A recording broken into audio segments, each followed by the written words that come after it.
Téléspectateurs du Cercle des Diré, région de Tombouctou, merci de cette confiance renouvelée au programme de Renouveau TV. Bienvenue dans votre émission Regard croisé. La question du départ de l'aménagement divise désormais les Maliens. En tout cas, c'est le sujet qui va occuper nos regards ce soir. Pour en parler, 4 analystes, tous connus et reconnus. Le premier, M. Hamidou Doumbia, il est secrétaire politique au niveau du parti ILMA. M. Doumbia, merci d'être là. Merci à vous. Troisième invité, Dr Albert Maïga, membre du CNT qui n'a pas sa langue dans sa poche. Dr Maïga, merci d'être là. Merci Barou. Troisième invité, M. Professeur Abdul Karim Djamoutene, enseignant, chercheur et responsable d'un parti politique également. Professeur, merci d'être là. Merci, bonsoir à vous. Le quatrième invité va incessamment nous rejoindre autour de ce plateau. Il s'agit du docteur Ngolo Diarra, expert en relations internationales. Encore une fois, bienvenue à toutes et à tous dans votre émission Regard croisé. Avant donc d'ouvrir les débats sur la question du maintien ou pas de l'aménagement, nous allons nous interroger d'abord en disant que le journal nigérien a-t-il parlé en son propre nom? En tout cas, ses propos ont été mal accueillis ici au Mali qu'au Burkina. Il s'agit de cette sortie du général nigérien Mahamadou Tarka dit Abou qui a pris donc la responsabilité sur lui de critiquer les politiques intérieures du Mali et du Burkina Faso. Question pour nos invités. Donc, Monsieur Hamidou Doumbia, avez-vous écouté cette sortie du général nigérien Mahamadou Tarka dit, le général Mahamadou Tarka dit Abou? Oui, je l'ai écouté. Je l'ai écouté avec beaucoup de regrets. Le Mali est notre pays. Et nous devons de le défendre. Le Niger, le Burkina, le Mali, la Guinée, nous avons un destin commun. Le voisinage est très important pour nous au niveau de notre parti. Je pense que le général n'a pas été très inspiré. Il est important de respecter les choix du Mali. On peut véritablement avoir des réserves, mais quand on occupe un poste aussi stratégique dans son pays, il faudrait véritablement choisir les mots. Aujourd'hui, ces pays ont besoin de se mettre ensemble. Et tout ce qui peut concourir à enflammer la situation n'est pas bienvenu. Le général nigérien, en prenant la parole, savait bien évidemment qu'il y a des tensions antérieures à sa prise de parole. Et pour ce genre de cas, dès lors qu'il y a un précédent, il faudrait parler avec beaucoup de responsabilité pour que véritablement il n'y ait pas de tension. Parce que le voisinage, nous avons un destin commun. Autant nous ne souhaitons pas que nos autorités s'attaquent à d'autres par rapport à leur prise de parole, autant nous ne voulons pas que les voisins aussi utilisent des propos peu courtois et à la rigueur souhaiter même du mal, parce que quand on dit le réveil risque d'être brutal, c'est quand même trop fort et ce n'est pas le souhait. On le dit en Bambara, c'est ça ce qu'on peut dire. Nous attirons déjà l'attention du réalisateur de l'émission qu'il s'agit d'un général Mali-Niger, un général nigérien au cœur d'une polémique, au lieu de polémiques, au cœur d'une polémique. Maïga, oui. Déjà, après cette sortie, on a vu cette réaction des autorités burkinabées, mais au niveau du Mali, c'est silence radio. Oui, bien sûr. Maintenant, avant de répondre à cette question, permettez que je rende quand même ici sur ce plateau un vibrant hommage au professeur Djamoutene, Abdul Karim Djamoutene, pas parce qu'il est responsable de parti politique, mais parce qu'il a été mon professeur d'enseignement supérieur au premier cycle et au second cycle. Donc, en microéconomie, il m'a beaucoup aidé, il m'a beaucoup inspiré et qu'il en soit remercié.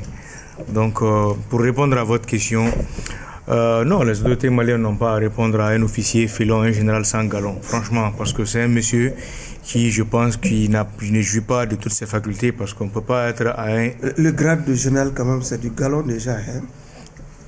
Moi, je le dis, moi, je le qualifie ainsi parce qu'un général, quand même, ne s'hasarderait pas à agir ainsi. Je ne sais pas comment on octroie les galons de général au Niger, mais je sais qu'au Mali, on fait des études assez poussées. On a un esprit assez élevé en termes de stratégie dans le domaine de la sécurité pour éviter de parler de tels propos. Mais ceci étant, il ne s'est pas empêché malheureusement de parler. Et aujourd'hui, le Mali, c'est coup pour coup. C'est vrai que les autorités ne vont pas réagir parce que ça ne vaut pas le coup de répondre quand même à quelqu'un qui ne sait pas ce qu'il dit. Mais les réactions ne se sont pas fait attendre du côté du peuple et c'est le peuple qui a tout simplement réagi et de façon solidaire, de façon unanime. Nous avons condamné ces propos et nous pensons tout simplement que ces propos ne viennent pas de lui, mais il y a tout simplement une tentative de déstabilisation du Mali qui, bien entendu, ont été dit de tout le temps, qui se prépare au Niger et malheureusement, ce général vient encore de le confirmer à un niveau aussi élevé. Après le fiasco du ministre des Affaires étrangères nigérien, celui-là aussi s'est malheureusement permis encore d'entrer dans la danse, tout en oubliant que le Niger est en train de courir derrière le Mali pour que le Mali puisse réintégrer les G5 Sahel et pour que le Mali puisse encore coordonner ses actions avec le Niger dans la zone des 3 frontières. Et malheureusement, au moment où il parlait encore, le Niger subissait encore d'autres attaques. C'est pour lui dire qu'il a tout simplement raté l'occasion de se taire. Il aurait dû se taire et faire comme les autorités maliennes en donnant des milliers ou en achetant des milliers d'équipements aux forces de défense et de sécurité. Le Mali n'a rien à dire au Niger aujourd'hui. Le Mali va à la vitesse de la lumière. Le Niger n'a pas encore atteint la vitesse du son. Donc on ne boxe pas dans le même ring. On n'a pas à répondre à ce général. Qu'à cela ne tienne quand même, nous tenons tout simplement à lui dire que le Mali est un pays respecté.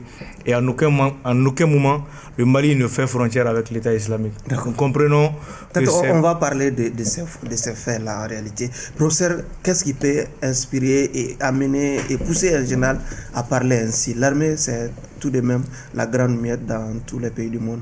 Ok, merci à vous. Et Maïga, vraiment, je suis tout honoré, je vous remercie. Et sachez que vous avez la bénédiction de tout le monde. Et vraiment, nous vous suivons. Courage. Ce respect partagé ne va pas jouer sur la qualité. Oui, non, pas du tout. Et au fait, je crois qu'il faut analyser toute la situation.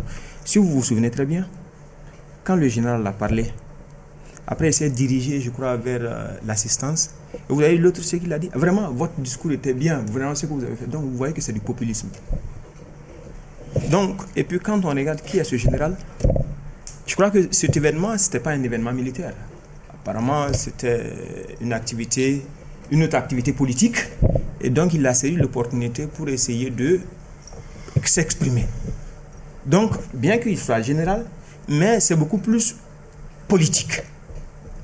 Il veut se faire voir. Parce que quand on regarde, selon mes informations, c'est un intégré. C'est-à-dire, comme nous avons l'habitude de voir au niveau du Mali, quelqu'un qui avait pris un malaise, mais qui a été intégré au niveau de l'armée nigérienne et qui est beaucoup plus proche du président actuel. Et donc, du coup, c'est du populisme. C'est comme actuellement à l'intérieur du Mali ici, lorsque nous voyons la situation au Mali, et que souvent, lors de certains événements, on voit certaines personnes qui se positionnent pour faire des déclarations. Ils font des déclarations pourquoi? Pour plaire au réel commanditaire. Ce général n'est qu'un exécutant. Si on veut essayer de retourner en arrière, vous vous souvenez très bien? Non, est-ce que vous êtes en train de nous dire que le général n'a fait que dire tout haut ce que la population de façon générale au Niger pense, non, et même ses autorités? Non, pas forcément. Quand on parle de populisme, ça veut dire que le message, généralement, c'est en phase avec ce que pense la population elle-même. Oui, non, pas forcément. C'est-à-dire qu'on tient des discours qui n'ont pas un grand fondement, mais simplement qui passent au niveau de l'opinion. Dans le simple dessein de se faire plaire. D'accord. Parce qu'il y a des commanditaires réels qui sont derrière cette affaire. Si vous vous souvenez très bien, il y a de cela quelques mois, il y a un responsable, est-ce que ce n'est pas le président, en tout cas un premier responsable au Niger qui avait dit que la région de Ménéka sera tombée dans quelques semaines, parce que si vous vous souvenez très bien, il y avait une déclaration comme ça qui avait eu lieu. Et même de Gao. Bien sûr, et donc du coup, ça voudrait dire quoi? Il y a certains domaines qui relèvent de la souveraineté des États. La défense relève de la souveraineté d'un État. Et donc, le choix d'une politique aussi relève de la souveraineté. Dès lors que le Mali, tout comme le Burkina, décide de choisir une stratégie de manière autonome, il revient dans le cadre, n'est-ce pas, du respect du bon voisinage, qu'un haut responsable en intervenant puisse respecter cela. Mais dès lors qu'on sort de ce cadre, vous devez comprendre, mais cherchez les commanditaires. Si vous voyez le commanditaire, vous serez à l'aise. Docteur Diarra, vous avez aussi suivi cette sortie de M. Mahamadou Tarkadi Abou. Effectivement, de toutes les façons, une pensée à tous ceux qui ont laissé leur vie pour la défense de la patrie. En général, c'est pas n'importe qui. Ce genre de propos devrait être beaucoup... C'est pas aussi approprié dans la politique de bon voisinage. C'est vraiment pas digne pour un général. Et par rapport à ce qui est en train de se passer maintenant entre le Niger et le Mali, et ce général devrait vraiment faire preuve de responsabilité pour éviter ce genre de propos qui peuvent vraiment balayer la politique de bon voisinage qui existait entre ces États depuis des siècles. Si on essayait aussi d'oublier le messager pour essayer d'analyser le message en vidéo, quel message, effectivement, quelle crédibilité vous pouvez donner à ce qu'a dit ce général? Il a parlé que le Niger faisait frontière à l'État islamique, si vous voulez. Également, il a parlé de la propagande de ce qui s'est fait au niveau de l'armée, par exemple, que ce qu'on montre à la population, le résultat n'était pas perceptible sur le terrain, que le réveil sera même brutal pour ces deux armées, l'armée malienne et burkinabé. La meilleure manière de répondre, je pense que c'est de continuer à gagner des batailles. La meilleure manière de répondre, c'est de continuer à sécuriser nos territoires. La meilleure manière de gagner, c'est de faire en sorte qu'il y ait un redéploiement de l'État sur toute l'étendue du territoire. C'est cela qui peut permettre d'avoir quand même une sécurité ponctuelle et qui va durer à long terme. Parce que si jamais, je ne le souhaite pas, il y a un problème, le problème d'insécurité commence à s'accroître, ça va donner raison à des individus, à des personnalités de ce genre. Donc pour moi, pour que demain, il ne puisse pas y avoir d'impact négatif, il faut redoubler d'efforts, il faut travailler pour montrer que ce n'est pas de la propagande. Ce n'est pas, moi je ne suis pas un partisan de la réponse par seulement la parole. Oui. Moi je suis un partisan de la réponse à travers les actes. La meilleure manière que le Mali peut répondre à tous ces détracteurs, c'est de parvenir tout seul à sécuriser son territoire. C'est de parvenir à faire face à toutes les adversités. Je profite pour saluer les achats d'équipements et partout au niveau de la sous-région. Quand les gens voient l'image, ils ne peuvent qu'être fiers de ce que réalise le Mali en termes d'achat d'équipements. Même si tout n'est pas achat d'équipements, mais il faut le reconnaître véritablement, c'est des actions de ce genre qui peuvent permettre, c'est plus éloquent que des invectives. Je suis un partisan des actions concrètes et je pense véritablement que les autorités doivent continuer dans ce sens-là. C'est pas la peine, même j'ai vu mon ami répondre, faire une vidéo. Je pense que ce qui est important dans ce genre d'action, il faut qu'on continue à réaliser des choses et nos réalisations parleront plus fort que ceux qui parlent. Et je pense que c'est le conseil, et je pense que les autorités ont bien évidemment compris cette fois-ci. Et une semaine ou 2 ou 3 jours après, il y a eu quand même ces équipements qui sont venus. Nous en étions tous fiers. À chaque fois que l'armée est équipée, à chaque fois qu'on voit des armes, nous sommes contents et nous sommes fiers de ce qui est en train de se réaliser, en espérant que véritablement les résultats se feront davantage sentir sur le terrain. Docteur, les critiques qui sont contenues dans le message même du général déjà, est-ce que ces critiques sont bien fondées? Non, pas du tout. Vous savez, il y a une guerre de communication qui est là. Une communication bien préparée et bien mesurée. Quand lui, il a parlé, il y a d'autres médias occidentaux qui ont quand même pris la relève et qui ont essayé même de dire, ils sont allés même plus loin en disant que le Sahel est même perdu. Et la zone des 3 frontières est même perdue. Donc c'est pour dire que des fois, il est bon de répondre. Et qu'ils comprennent que le Mali n'est plus sur la liste quand même des pays intimidables.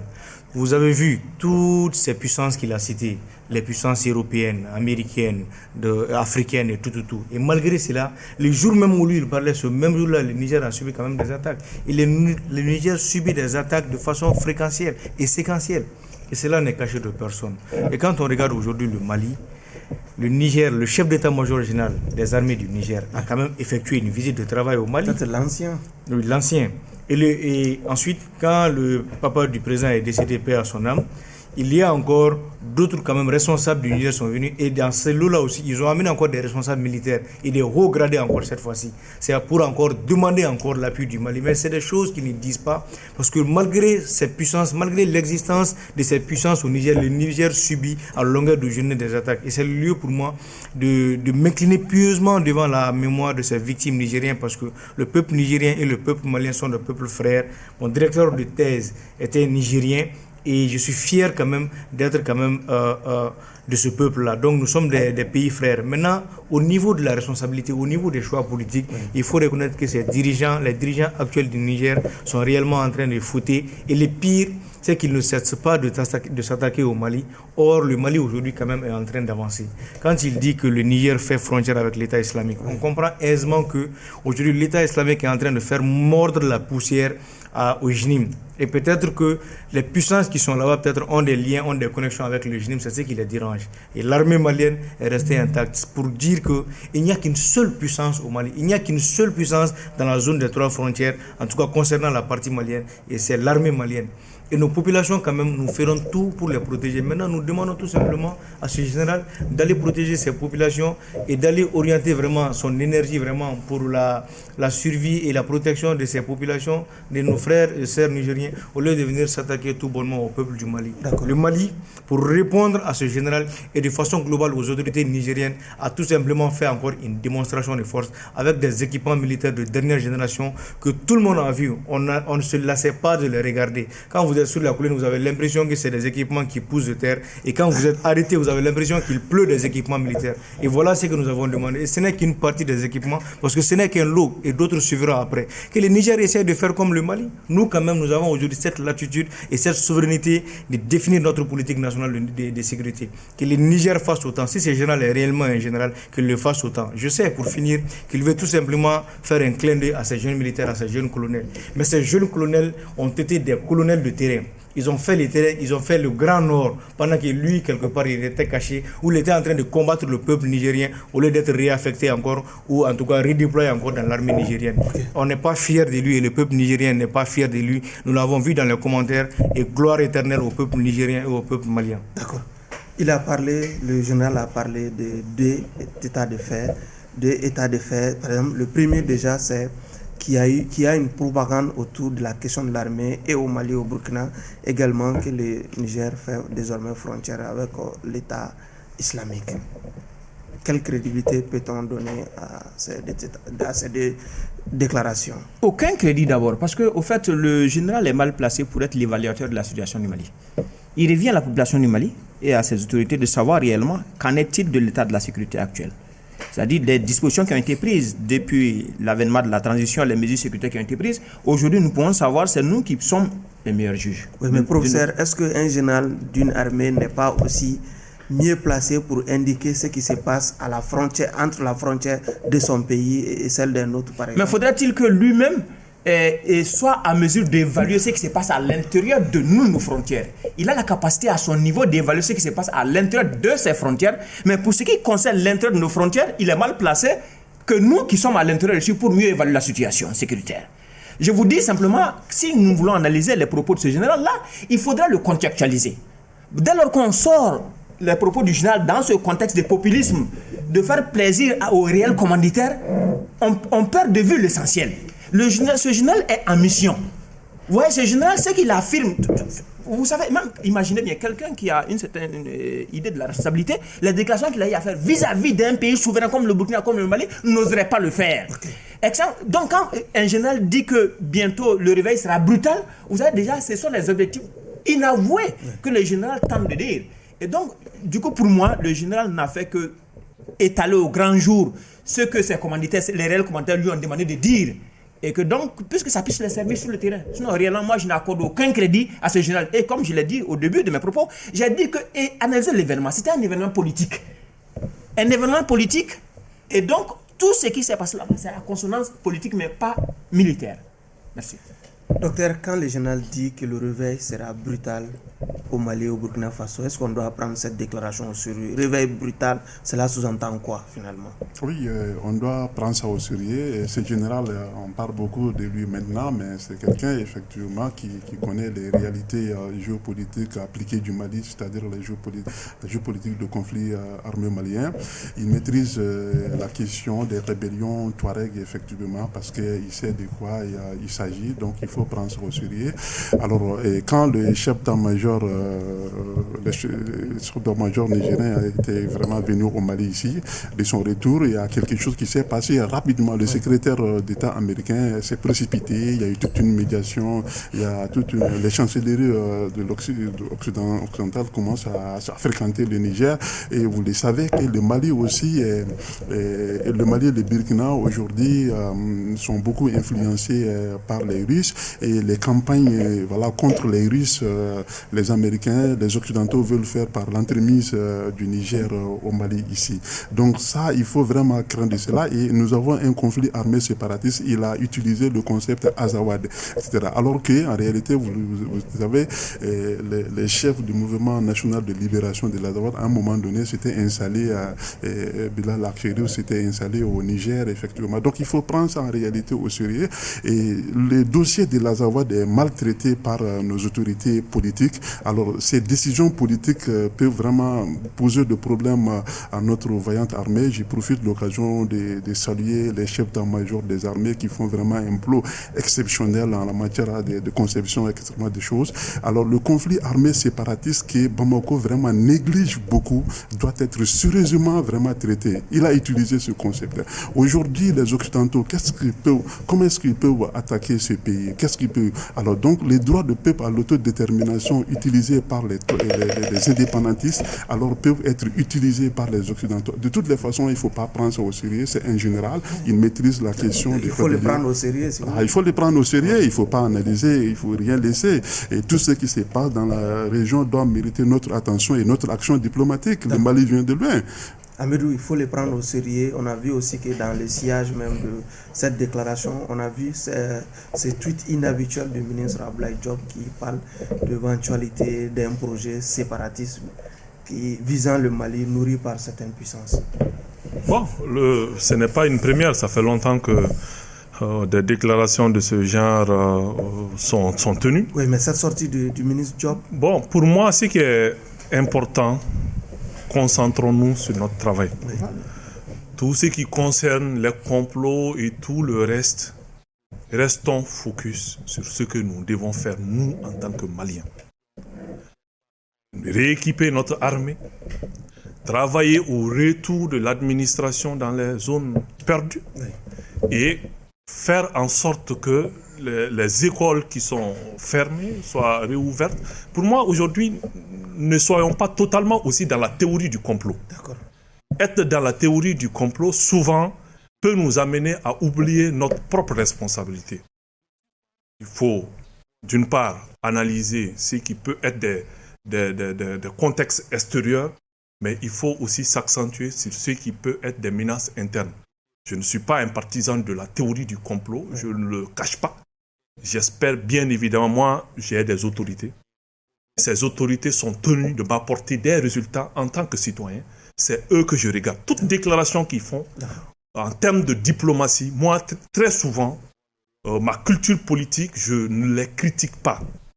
Mais le plus important, moi, je juge les actions des autorités, d'un dirigeant, pas par sa déclaration, mais par le résultat que ça fait. Nous, ce que nous souhaitons, c'est la sécurité pour notre pays, et c'est à travers ça que nous jugeons nos autorités. Ce que nous voulons, c'est de l'école pour nos populations, c'est par rapport à ce résultat que nous jugeons nos autorités. Ce que nous voulons, c'est la fin des délestages pour que ceux qui coiffent puissent coiffer régulièrement, pour que les soudeurs puissent faire leur travail régulièrement, pour que l'économie puisse être solide, parce qu'il y a un maillon important qui évolue dans ce secteur-là. Voilà des problèmes que nous voulons qu'on règle, en plus d'autres problèmes qui sont assez importants. Mais nous, en tant que citoyens, on attend que les résultats. On ne va pas critiquer la politique diplomatique, on attend juste plus de résultats. Et nous le souhaitons bien évidemment parce que nous sommes de bonne foi. Pour revenir à notre sujet du jour, la question du renouvellement du mandat de l'aménagement divise désormais les Maliens. En tout cas, depuis quelques jours, entre pro et anti-munissement, les arguments s'affrontent. Comment comprendre la posture des uns et des autres? La question est adressée à Dr Albert Maïga. Oui, vous savez, l'aménagement, c'est une mission de stabilisation et de maintien de la paix. Une mission qui est venue ici au Mali dans des moments assez difficiles et qui quand même devait aider l'administration à l'État à faire le retour de l'administration dans les grandes agglomérations du pays. Et aujourd'hui, on voit tout simplement que cette mission est révolue. Elle est révolue en ce sens que non seulement depuis que l'aménagement elle est là, elle ne parvient pas à aider l'État de façon efficace et significative à retourner dans les grandes agglomérations du pays, mais en même temps, elle était aussi quelque part une force de maintien et d'interposition. Et cela sous-entend qu'il y avait deux forces. Aujourd'hui, il n'y a qu'une seule force. Seule l'armée malienne aujourd'hui est maître du terrain. Et les MNLA et la CMA et toutes ces bandes, leurs pouvoirs sont éteints. C'est des forces qui n'existent plus aujourd'hui et qui sont en train d'être mangées même par l'État islamique. Donc aujourd'hui, l'aménagement doit tout simplement revoir copie. Et le pire dans tout ça, si on doit faire même une analyse objective, vous savez, le reste du monde... Est-ce qu'elle doit partir, Maïga? J'arrive, je fais un raisonnement et je donnerai mon point de vue.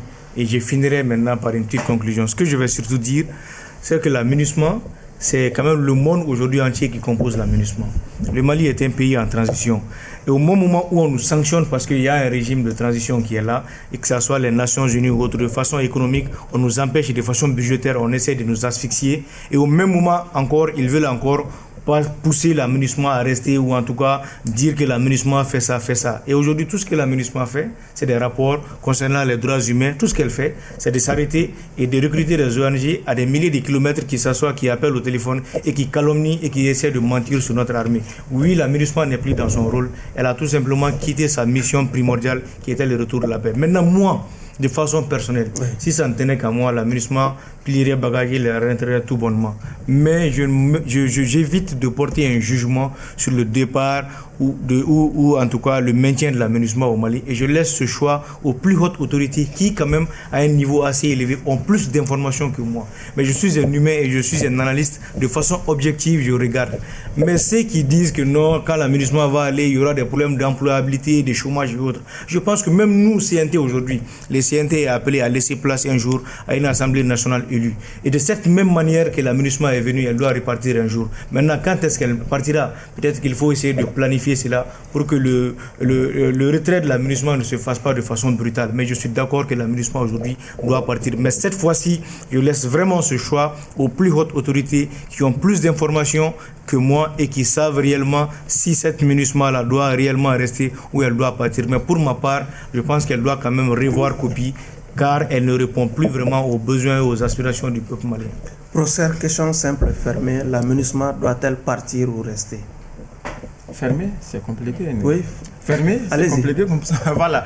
Donc je crois que quand on prend le cas de l'aménagement, on doit l'évaluer. Sur la base du résultat, a priori, on peut se projeter. Maintenant, la mission est venue, au début, c'était pour le maintien de la paix, l'interposition et peut-être aider à l'application de l'accord d'Alger, etc. Mais l'aménagement s'est implanté, donc il y a eu d'autres effets, donc économiques, sociaux, etc. Donc il y a un ensemble de Maliens aujourd'hui qui vivent aisément aux dépens de cet aménagement. Donc vous voyez, à ce premier effet, se sont greffés d'autres effets. Donc maintenant, demander à partir systématiquement, ça crée un vide. Et surtout que nous sommes dans une période de transition où les problèmes ne font que s'accumuler. Nous sommes dans une période de contraintes budgétaires, vu les efforts de guerre qui sont déployés, n'est-ce pas, par les différentes autorités, dont on ne veut pas ouvrir à cette chose. Mais cependant, ce qui est plus primordial, que je rejoins, Dr Maïga a dit, les plus autres autorités détiennent certaines informations. Ce qui est fondamental. Du point de vue du Malien, aujourd'hui, lambda, nous ne sommes pas satisfaits sur le plan sécuritaire des résultats de l'aménagement. Et donc, aujourd'hui, si nous pouvons réviser pour que l'aménagement puisse aider les autorités à se redéployer, à appliquer intelligemment notre accord d'Alger comme on l'aurait souhaité, et d'autres éléments qui respectent la souveraineté du Mali, n'est-ce pas, ce serait encore plus mieux. Ce serait encore plus mieux. Parce qu'aujourd'hui, se prononcer, dire oui ou non, Et donc, c'est un peu plus criard. Comme je l'ai dit, il y a d'autres enjeux nouveaux qui se sont greffés, n'est-ce pas, à la mission première de la MINUSMA qui était là. Donc, ça devient un peu compliqué. De mon point de vue, si on me demandait personnellement par rapport à sa mission de sécurité ou pas, je dirais que je ne suis pas satisfait du tout. Et pour preuve, regardez en Afrique. Partout, il y a ces missions de maintien de la paix. Au début, vraiment, on les accueille à bras ouverts, mais après, quelques temps plus tard, on les chasse. Regardez tout juste en RDC. Les gens sont en train de se mobiliser pour qu'ils partent. Ça voudrait dire que cette mission-là, quand elle vient, le point fondamental, essayons de nous interroger, quel est l'objectif même qui guide l'installation de ces missions-là dans nos pays, les commanditaires, qu'est-ce qu'ils en veulent réellement? Regardez ces missions de la paix, lorsqu'ils sont intervenus au Kosovo, ils avaient un résultat clair. Et leur mode d'action, c'était pas le même mode d'action qu'ils utilisent lorsqu'ils interviennent chez nous dans nos pays. Ça voudrait dire que quoi? Ce sont des instruments au service, bon, je n'aime pas le terme, l'impérialisme des autres pays, des autres entités qui sont derrière. Mais pour le moment, nous ne sommes pas satisfaits des résultats de la mission. D'accord. Vous n'avez pas répondu clairement à ma question. Hein? C'était de savoir si elle doit partir ou rester. Je souhaite la révision de son mandat pour permettre à ce que l'autorité... Qu'elle reste alors? Ah non, mais il faudrait que... Ma réponse est bien claire. Oui. Parce que je sais aujourd'hui, les projets qui se sont retirés de la Banque mondiale, d'autres, je suis économiste moi. Je sais quel est l'effet que cela a entraîné. Aujourd'hui, la MINUSMA, je sais économiquement, même aujourd'hui, même les autorités en matière d'investissement, ils le savent bien en matière d'investissement, la MINUSMA appuie les autorités dans certains domaines. Et donc, pour moi, il serait intéressant de revoir le mandat de la MINUSMA. Aujourd'hui, qui peut sécuriser? Il y a certaines zones aujourd'hui, le Mali, les militaires aujourd'hui ont livré certaines zones. Quand on parle de la zone des Ménéka et consorts, les terroristes aujourd'hui ont du mal à se regrouper. Mais lorsque l'administration va se déployer, qui peut les sécuriser actuellement? N'ont pas l'effectif nécessaire peut-être aujourd'hui pour assurer cette sécurité-là. D'accord. Donc, il peut y avoir un pourparler qui permette, n'est-ce pas, une combinaison intelligente pour permettre à ce que vraiment le Mali puisse. Docteur Ngolo. Ok, la question, c'est pas du tout facile. S'il faut partir, s'il faut rester. Oui, c'est quand même la question, c'est le débat qui domine aujourd'hui. Effectivement, mais vous avez bien formulé votre sujet, ça divise les Maliens. Maintenant, ce qu'il faut vraiment, il faut éviter toutes sortes de divisions. C'est ce qu'il faut éviter. Je comprends la jeunesse la jeunesse des trois régions nord. Je comprends effectivement leur façon de... Et je respecte effectivement leurs décisions. Parce qu'en réalité, c'est une population qui a assez vraiment souffert dans des situations difficiles. Et quand des questions de terrorisme sont là, et des questions de séparatisme sont là, c'est la jeunesse. Je les respecte beaucoup pour leur engagement et leur résistance contre l'oppression. Et j'ai continué également à les appeler vraiment de faciliter la tâche à nos femmes, à nos forces de défense et de sécurité qui sont engagées pour la défense de l'intégrité territoriale et de rester vraiment derrière les autorités. Et ceux qui sont aussi à Bamako et ailleurs qui demandent le départ, et je vais laisser ce message de faire en sorte de rester derrière les autorités et vraiment de chercher la cohésion. On n'a pas besoin vraiment de la division à ce niveau.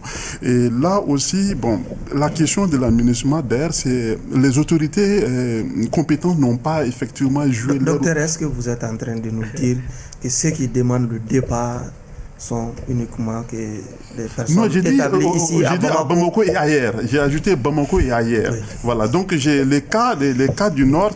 La jeunesse, quand même, on sait que cette jeunesse a joué un rôle important lorsque les séparatistes étaient venus. Alors donc ils ont résisté à l'oppression. Ça, quand même, il faut saluer ça. On fait face à un conflit armé séparatiste. Ça, c'est ce que moi je traite beaucoup dans mes interventions, parce que c'est là où on peut essayer de faire un lien juridique au conflit armé malien. La MINUSMA marque ce qu'on a appelé signe d'internationalisation du conflit armé malien. À partout, il y a eu des conflits armés séparatistes, des tentatives de séparatisme. Ces pays n'ont pas accepté que ce conflit soit internationalisé.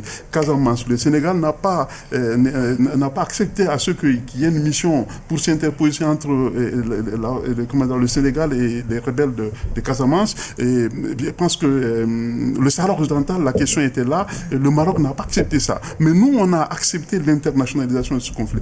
Alors, ce qui se passe, La mission, en 2021, j'avais suggéré aux plus hautes autorités, quand le Mali trouve la chance d'aller au Conseil, à l'Assemblée générale, de plaider au nom du droit international.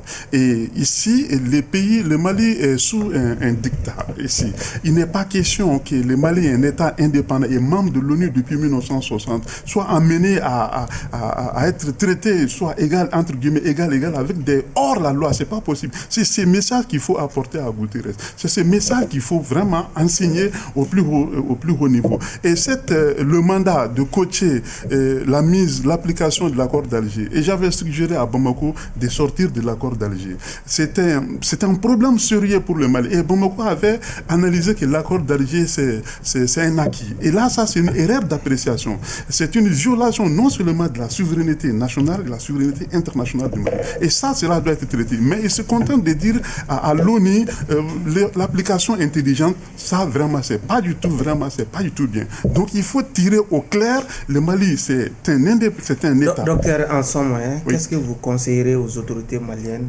par rapport à tout ce débat autour du maintien ou pas de l'avenissement? En termes clairs, partir ou rester? En termes clairs, je ne dirais pas partir, parce que dire partir, c'est mal connaître en réalité le problème, mais travailler et faire en sorte que la mission soit bénéfique pour l'État malien. Amédou? Ok, ce que je vais tout simplement dire, l'important, parce que beaucoup se prononcent, mais beaucoup ne connaissent pas le mandat de l'aménagement. D'abord, il faudrait que les Maliens sachent que c'est le 29 juin 2022, à travers la résolution 2640, que le mandat de l'aménagement a été renouvelé. Avec deux mandats principaux, l'appui à la mise en œuvre de l'accord pour la paix issu du processus d'Alger et la pleine réalisation de la transition politique. Deuxième élément, appui à la stabilisation et au rétablissement de l'autorité de l'État dans le centre du pays. En fonction de ces deux objectifs, il est important d'analyser l'année 2022 à 2023 parce que c'est cette année qu'on doit faire le renouvellement. Il y a un constat unanime. D'abord que le format actuel de l'aménagement est un format inadapté au contexte actuel du Mali. Nous avons à travailler pour que le format change un tout petit peu. Ils sont là par rapport à la mise en œuvre de l'accord pour la paix issu du processus. Ça fait partie du mandat. Mais moi, je pense que ça ne devait même pas faire partie du mandat parce qu'aujourd'hui, nous sommes en phase pour la relecture de l'accord. Et c'est ce qui est un constat amer parce que les autorités maliennes, lors de leur grande prise de parole, ne parlent pas de cela. Alors qu'on nous avait dit que les recommandations des assises nationales de la refondation étaient exécutoires, comme le ministre de la refondation aimait le dire. Mais aujourd'hui, on n'en parle pas. Donc, il faut aujourd'hui travailler parce que l'accord n'a pas été appliqué même à 30%. Ça veut dire que sur ce volet, l'aménagement n'a pas pu se faire et c'est un échec, que ce soit des autorités, que ce soit de l'aménagement. Donc il est important de revoir ça, qu'on dise clairement à nos partenaires que l'agenda, c'est la relecture de l'accord. Et la relecture de l'accord n'est pas une violation de l'accord parce qu'elle est prévue dans l'accord lui-même. Ça, c'est vraiment des éléments importants. Il y a aussi un échec, c'est que c'est clair que la situation sécuritaire ne s'est pas améliorée. Et ça faisait partie des mandats depuis le début de l'aménagement. Donc, sur ces volets-là, il y a un problème. Mais l'aménagement aussi a son utilité sur certains domaines. Ce qui amène nos populations du Nord à sortir pour les soutenir. D'abord, la flotte aérienne de l'aménagement. Aujourd'hui, sert à relier la partie nord du Mali et sud du Mali. Elle est utilisée par des fonctionnaires qui évoluent dans ces localités-là pour venir à Bamako. C'est utilisé entre Gao et Menaka. Donc aujourd'hui, les populations au niveau du Nord pensent que véritablement cette question n'a pas été prise en compte. Malgré que cette année, il y a des vols commerciaux qui ont commencé, mais quand même, il faut important, c'est un appui important. Même les blessés, quand il doit y avoir des évacuations, ces blessés sont amenés. C'est une question de stabilisation, ça peut amener la stabilité. L'aménagement aussi, c'est au moins 5000 emplois, dont 2000 emplois directs et réguliers et 3000 emplois avec des contrats individuels. C'est quand même un poids important. Je ne dis pas qu'ils ne vont pas partir un jour, mais quand même, c'est des éléments à prendre véritablement en compte.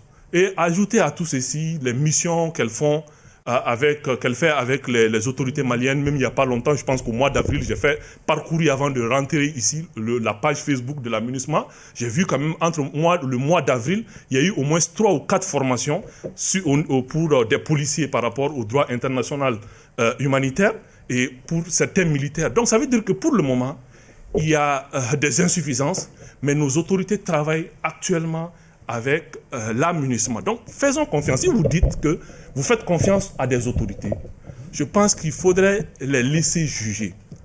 Et regardez tous ces éléments. Est-ce qu'aujourd'hui, le Mali est dans des dispositions pour pouvoir créer de l'emploi, gérer un peu les chômages qui vont générer au niveau du Nord?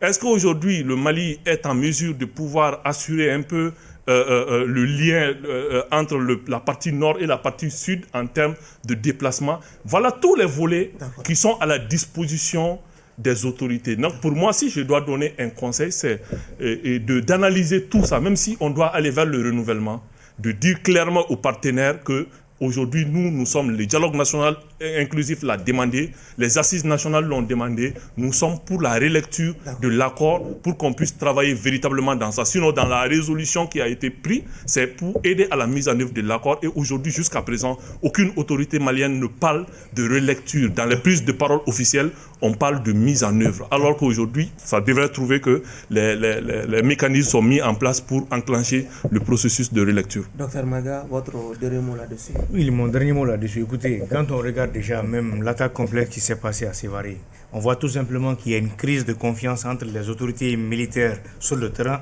et quand même la MINUSMA et les forces de la MINUSMA. Ça, il n'y a même pas de débat là-dessus. Donc quand il y a une crise de confiance de cette nature, je pense très sérieusement qu'il faille revoir éventuellement les contours de tout ce qui concerne vraiment cette mission. Et ensuite, il y a encore grave, c'est que cette mission qui est là quand même est censée ne pas durer.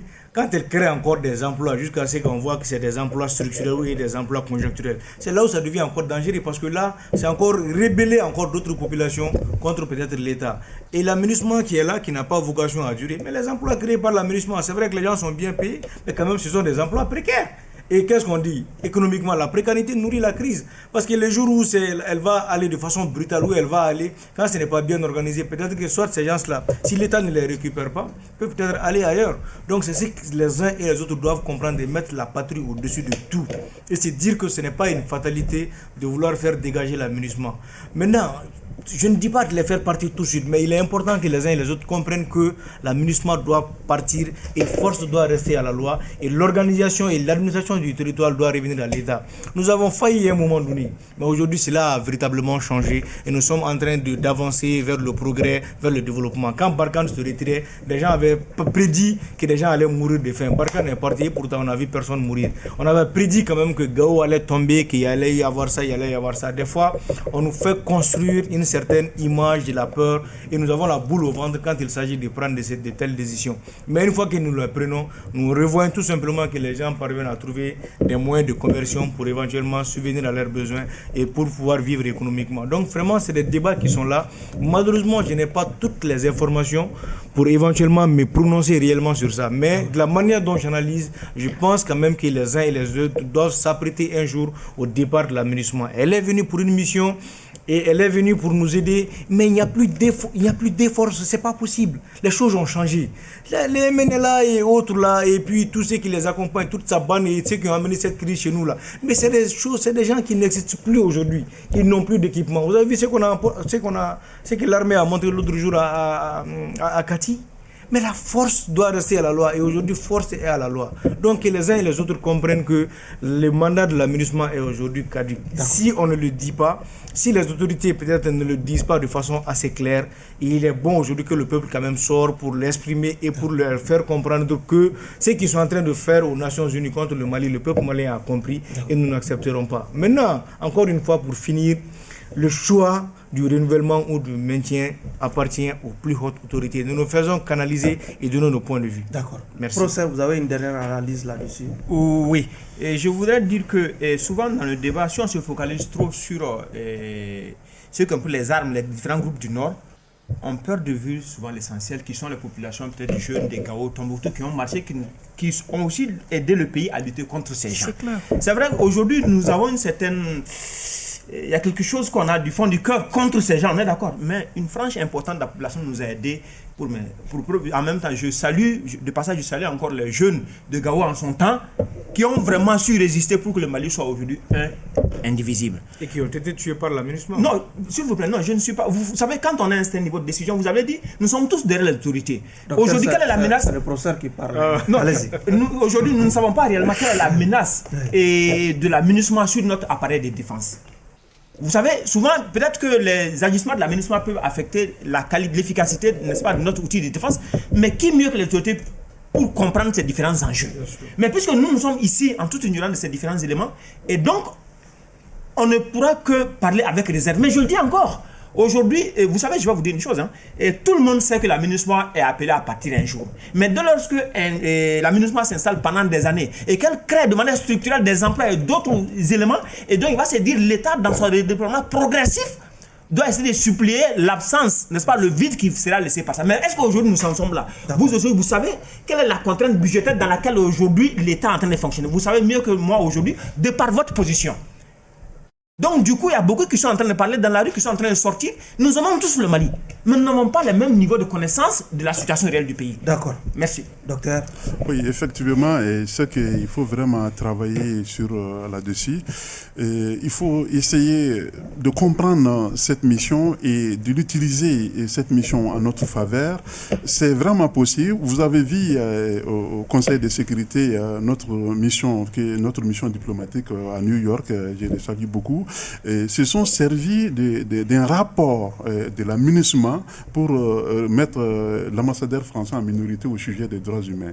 Alors donc, ce qui s'est passé à Bounti, le gouvernement de Bandao avait précisé clairement que c'était vraiment des terroristes. Alors que la MINUSMA a fait des enquêtes et la MINUSMA a trouvé clairement que c'était vraiment un mariage et que la frappe de la France est une frappe illégale. On a utilisé les Mirage, des Apaches qui ne sont pas des armes conventionnelles dans le cadre de la lutte contre le terrorisme. Il s'est servi de ces rapports de la MINUSMA pour critiquer l'ambassadeur. Donc, il y a beaucoup de choses que cette mission est en train de faire, mais en réalité, on n'arrive pas à puiser dedans parce que c'est pourquoi le Premier ministre avait décidé qu'il fallait créer une structure pour contrôler effectivement les réalités de la MINUSMA. Donc, ces genres de travaux, ça pourrait être utile pour le pays. D'accord. Avez-vous votre dernier mot là-dessus? Ok, c'est-à-dire il y a certains éléments, quand on les dit, ça fait un peu mal au cœur parce que quand mon ami Albert parle un peu de mettre le pays au-dessus de tout en parlant de ceux qui ont leur emploi et qui essaient de défendre leur emploi, c'est cette même manière que moi je disais au début de la transition qu'il fallait travailler gratuitement au sein du CNT, que ça devait être un mandat gratuit, que les gens renoncent à leur salaire de 2 millions et mettent le pays au-dessus de tout. Mais nous savons comment ça se passe aujourd'hui. Donc il ne faudrait pas se regarder soi-même. Il faut penser à des milliers de familles qui vivent de ça et progressivement que l'État mette des mécanismes en place pour pouvoir les redonner de l'emploi d'une certaine manière. Ça c'est une sorte de désespoir pour ces gens-là. C'est qu'il y a un deuxième élément que je voulais dire. Il y a un débat qui est en train de se faire en dehors des cadres formels. Mais c'est aux membres du CNT aujourd'hui d'interpeller le ministre des Affaires étrangères et de susciter le débat autour de cette affaire. Que le ministre des Affaires étrangères vienne, que ce soit en direct à la télévision, explique tout ce qui s'est passé par rapport au contour du mandat de la MINUSMA et explique régulièrement et clairement ce que le gouvernement malien entend faire par rapport à ce processus-là en termes diplomatiques. Je pense que ça peut aider à mieux cerner les débats, à avoir un débat beaucoup plus constructif. Ceux qui sont au CNT, qui maintiennent ce débat au niveau du CNT. Mais aujourd'hui, force est de constater que nous sommes divisés. Il y a une partie qui est sortie hier au Palais de la Culture pour dire clairement qu'ils ne veulent pas du renouvellement du mandat. Mais quand même, il y a une partie aujourd'hui à Tombouctou et à Gao qui sont sortis pour dire qu'ils sont pour le renouvellement. Ils sont tous maliens. Moi, je respecte la lutte de chaque regroupement, de chacun de ces regroupements-là. Mais ce qui est important, il faut que dans nos prises de décision, on puisse véritablement tenir compte de tous ces facteurs. Ça peut aider à arranger la situation. Ce qui est important aussi, c'est de servir de l'électricité au Mali. Non, je ne parlerai pas d'électricité, mais comment Amidou est revenu sur cette affaire de salaire de CNT, moi, ça ne me dérange pas, hein. Franchement, je l'ai dit, parce que je pense que pour avoir un salaire, il faut le mériter. C'est valable pour vous aussi. Pour les gens de l'aménagement aussi. J'arrive, vous êtes un fonctionnaire. Oui. Renoncez à votre salaire. Oui. C'est une transition. Okay. Faites ce sacrifice pour l'État. Allez-y, continuez. J'aurai l'occasion de vous répliquer. Oui, Allez, continuez, pas de souci. Non, je vous l'ai dit, parce que attention, je pense qu'on est... ça ne doit pas... Non, ça ne va pas déborder. Ça Ça ne va pas déborder. Ce n'est pas une polémique. Moi, très sérieusement, ce débat-là, vous le tenez à longueur de journée, peut-être face à des gens qui sont beaucoup plus complexés. Moi, je n'ai pas ce complexe. Si je travaille, je l'ai dit par rapport à Gao. Les gens de Gao ne sont pas complexés par rapport à ce qu'ils gagnent aussi. Ok, pas de souci, allez-y. Oui, par rapport aux gens de Gao, c'est ce que j'ai dit. Je n'ai pas dit d'arracher quand même le travail aux gens, mais j'ai dit aux uns et aux autres que l'aménagement partira un jour. Et le CNT aussi partira un jour pour laisser place à une assemblée nationale. Je n'ai pas enlevé le CNT dedans, je ne me suis pas enlevé dedans. Mais vous aussi, vous êtes fonctionnaire. Renoncez à ce que vous gagnez. Je pense que cela ne fait pas grandir le débat. On ne parle pas des hommes ici, on parle du pays. Mettons le pays au-dessus de tout. Ce que je gagne, laissez ça au-delà. Arrêtez de parler de moi ou de ça ne vous fait pas grandir. Parlez du pays et parler de ces milliers de gens aujourd'hui qui quand même... La question, c'était de savoir comment expliquer le délestage aujourd'hui au Mali. Alors, le délestage, bon, je ne voulais vraiment pas parler de ça, mais je vais le parler. C'est une préoccupation nationale aujourd'hui. Bien sûr, mais je ne voulais vraiment pas évoquer cette question sur un plateau parce que moi, des fois, je le dis, je suis humble avec les humbles et plus fier que les orgueilleux. Mais ceci étant, il faut reconnaître que nous, il y a une semaine de cela au CNT, nous avons adopté un projet de texte pour 45 milliards pour appuyer éventuellement les dettes des fournisseurs stratégiques de l'IDM. Il y a une dette fournisseur qui s'élève à peu près à plus de 242 milliards de francs CFA et une dette de façon globale, fonds propres et tout inclus, dette fournisseur à plus de 640 milliards de francs CFA. Il n'y a pas eu d'investissement à IDM pendant plus de 30 ans. Donc aujourd'hui, l'IDM est devenu caduque et en quelques années, on ne peut pas venir et relever ces défis. Et à partir du moment où aussi la demande aussi d'électricité croît de 10% par an. Donc c'est extrêmement difficile. Il faut que les uns et les autres comprennent que c'est un changement qui va venir mais de façon progressive. C'est pas du jour au lendemain qu'on peut le changer. Et surtout que... Dr Malga, il y a une année de cela, on nous disait avec l'acquisition de nouveaux groupes électrogènes que le délestage était désormais derrière. Alors c'est pourquoi j'ai dit... Comment expliquer c'est pourquoi je ne voulais pas parler de ça. Parce que logiquement, ceux qui ont réellement parlé de ça, c'est eux qui devraient être aujourd'hui sur les plateaux télé et expliquer ce qui n'a pas marché. Par la petite histoire, des fois quand on rapproche ces services-là, ils ont du mal à communiquer même avec nous. Bon, on ne peut pas aussi être l'avocat de tout le monde s'ils ont quand même des choses à dire. Logiquement, c'est eux qui doivent venir répondre devant le peuple. Mais comme nous sommes quelque part des représentants du peuple, on est obligé quelque part de chercher des solutions, de chercher les difficultés et de venir leur expliquer pour éventuellement qu'ils comprennent et qu'ils ne se laissent pas manipuler par des hommes politiques qui quand même ont gouverné ce pays pendant plus de 30 ans et oublient de dire que les conséquences de ces délestages viennent d'eux parce qu'ils n'ont pas fait d'investissement à EDM pendant plus de 30 ans. Donc en quelques années, même si des groupes électrogènes viennent, peut-être que ces groupes électrogènes, la capacité d'énergie des kilowattheures produits par ces groupes seront tout simplement consommés par les 10% de demande annuelle. Cela est une explication. Je ne dis pas que c'est ce qui est vrai, mais c'est peut-être une explication que je donne. Voilà. Professeur, dans un langage un peu trivial, pourquoi les Maliens n'ont pas de courant? Moi je vois trois problèmes. C'est-à-dire il y a un problème de conception, de planification. C'est-à-dire que parce que tous les éléments auxquels vous faites allusion, la croissance de la population, la croissance de la demande, tous ces différents éléments sont connus par les structures nationales. Donc lorsque vous faites une bonne prévision, c'est sur la base de ces prévisions que l'on effectue des commandes en matière d'équipement, etc., étant donné tout le contexte. Maintenant, lorsque vous communiquez, un gouvernement responsable communique pour dire voici ce à quoi nous devons parvenir dans tel ou tel délai, donc il doit avoir une suivi évaluation. Mais quand on évalue, qu'est-ce qu'on doit faire? Il doit avoir la sanction. Au Mali, il y a l'absence de culture de résultats et de sanctions. C'est-à-dire, quand vous nommez quelqu'un à un poste, il doit avoir un tableau de bord. On lui assigne une mission et à échéance, on évalue sur la base du diagnostic des résultats de l'évaluation, on prend des mesures de douane. Mais au Mali, ça ne se fait pas au fait. Ça ne se fait pas. Tout le problème, c'est à ce niveau. D'accord. Ok, d'accord.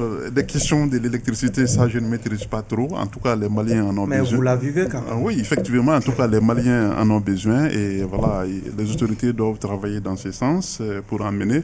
Et ça ne doit pas être une question qui doit nous diviser. Ça ne doit pas être une question qui doit nous diviser. La sagesse, avant tout, ceux qui gèrent, ceux qui sont à la tête de l'État, et d'éviter de faire trop de propagande autour ou d'éviter d'apporter des choses qui vont nous diviser encore. On n'en a pas besoin. Et si ça ne va pas, il faut expliquer clairement aux Maliens. Et je pense qu'ils ont l'idée, ils ont le bon sens, ils vont comprendre. Amadou, 30 secondes. Bon, moi, les 30 secondes là, je vais vraiment le faire pour répondre à Maïga. Pas pour parler de l'électricité. Non, je vais parler de l'électricité aussi. Mais ce qui est important de signaler, c'est de lui dire qu'il occupe un poste politique. Moi, j'ai un poste administratif. J'ai eu un concours de la fonction publique dans ce que vous appelez le Mali-Koro. J'ai eu un autre concours dans ce que vous appelez le Mali-Koura. Ce que je l'ai eu par voie de concours. Vous occupez un poste politique. Et votre poste politique, ce que vous gagnez est 4 fois plus que celui qui a 10 ans d'expérience dans la fonction publique. Donc, vous n'avez pas à comparer les deux. Je voulais apporter cette proposition. C'est-à-dire, si vous avez cela va vous consumer, Amidou. Pour aller au-delà de cela, moi, j'ai pas mal. Pour aller au-delà de cela, pour réduire les dépenses au niveau de l'administration, c'est de votre ressort. Vous avez jugé la loi des finances 2023. C'était à vous de voir les dépenses en termes de carburant, des dépenses en termes de voyage, faire en sorte que ces dépenses puissent être diminuées dans la loi des finances. Ça, c'est un élément fondamental que je voulais dire. Vous ne comprenez rien. Pour revenir, c'est des choses qui ont diminué. Je ne vous ai pas coupé, mon frère. Mais parce que vous mentez. Parce que vous mentez. Le mensonge ne fait pas partie des valeurs qui m'ont été enseignées, mon cher Albert. Pour revenir à l'EDM, à l'EDM, c'est un problème structurel. Oui. Mais c'est les autorités elles-mêmes qui ont dit qu'elles peuvent régler le problème. Les groupes électrogènes sont venus. Oui. On a circulé avec les groupes électrogènes. Donc quand vous dites aux gens qu'on peut régler le problème en un laps de temps, et revenir nous dire que 30 ans, le problème revient à 30 ans, c'est faire une fuite en avant. À votre place, j'allais interpeller le ministre de l'Énergie. Au lieu de dire qu'il vienne sur le plateau, vous l'interpellez au sein du CNT et vous lui dites, vous nous avez promis ça telle année. Vous ne l'avez pas fait. Pourquoi? Ça allait édifier le peuple malien. Et c'est votre rôle en tant que membre du CNT, en tant qu'organe législatif, en tant que ceux qu'on paye à plus de 2 millions de francs CFA, de nous faire ce travail-là. Et nous allons veiller à ce que vous le fassiez. Amidou, vous diffamez, excusez-moi. Je ne diffame pas. C'est-à-dire vous avez diffamé. Je ne diffame pas. Nous sommes malheureusement... Non, s'il vous plaît, non. Je vais t'expliquer clairement. Malheureusement, oui, nous sommes malheureusement au terme des débats. Nos invités étaient donc M. Hamidou Doumbia, secrétaire politique au niveau du parti Yalema, Dr Amadou Albert Maïga, il est membre du CNT, Dr Ngolo Diarra, expert en relations internationales, et le professeur Abdul Karim Djamoutene, enseignant, chercheur. C'est donc sur cette passe d'armes entre Hamidou et Dr Maïga que prend fin donc ce numéro de votre émission Regard croisé. Merci à vous de l'avoir suivi. Clin d'œil à toute cette population de la région de Gao et de Taoudeni. Au revoir.